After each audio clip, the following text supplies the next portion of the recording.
Hi everybody, I'm Chris Foster and today we're at the Law Office of Geneva L. Penson in Aurora, Illinois.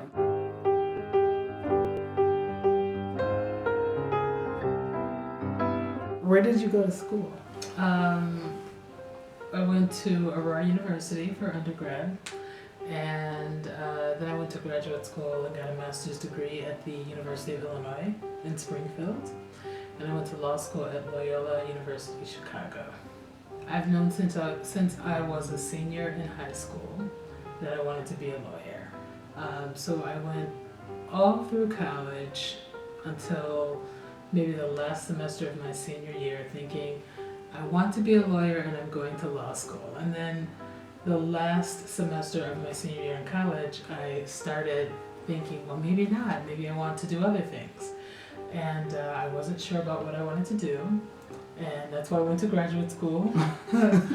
and went to graduate school, worked full-time for a few years, and ultimately decided, yes, I want to go to law school, I want to be a lawyer. How long have you been in business for here? Okay, I've been in private practice since late 2011, so about 3.5 years at this point. That's how long I've been in private practice. Now, I worked for the state of Illinois as a lawyer for 9 or 10 years before that. I worked at the state appellate defender first for the first 6 years doing appeals, criminal appeals. For the first 3 or 4 years doing direct appeals. And then for the remainder of that time representing people on death row in Illinois on post-conviction. Yeah. Yes. So while you were there, the appeals, did that involve you actually having to be in court or going to court, or was it just at the office? Okay. Most of the work that you do on direct appeals involves reading transcripts of the testimony that was given in a lower court already, and then writing a brief asking a higher court to review what happened in the lower court. Usually you're trying to get your client a new trial or a new sentence or something like that.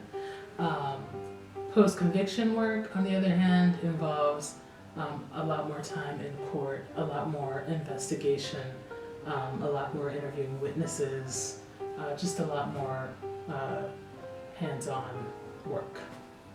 So is working there what made you want to build your own company?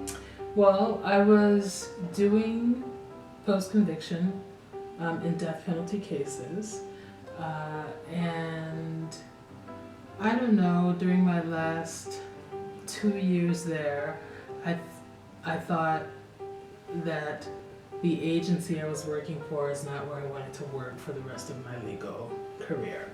So I started thinking about leaving, first started thinking about looking for another job, and a gentleman I knew who had previously worked there doing death penalty work kept calling me and telling me, you should go into private practice. And I always told him, no, you're crazy. I need a paycheck and I'm going to work for someone else. But he kept calling me maybe for 2 years saying that, and I really started to think about it. And so for all of late 2010 and all of 2011, I thought about it very hard, and I decided, I am going to go into private practice. I'm going to work for myself, and it was very scary, but here I am.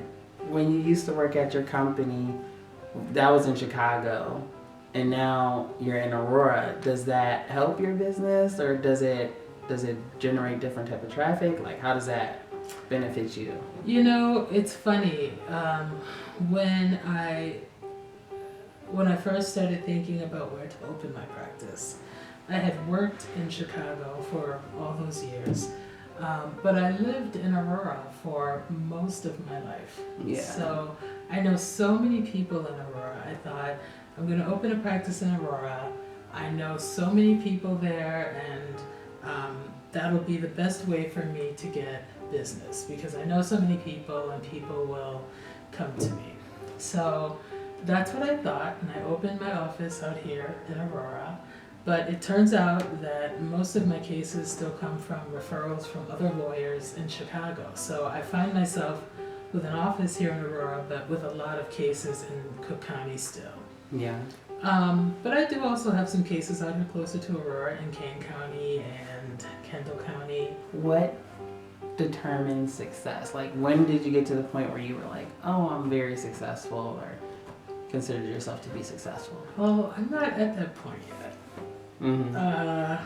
So I don't know.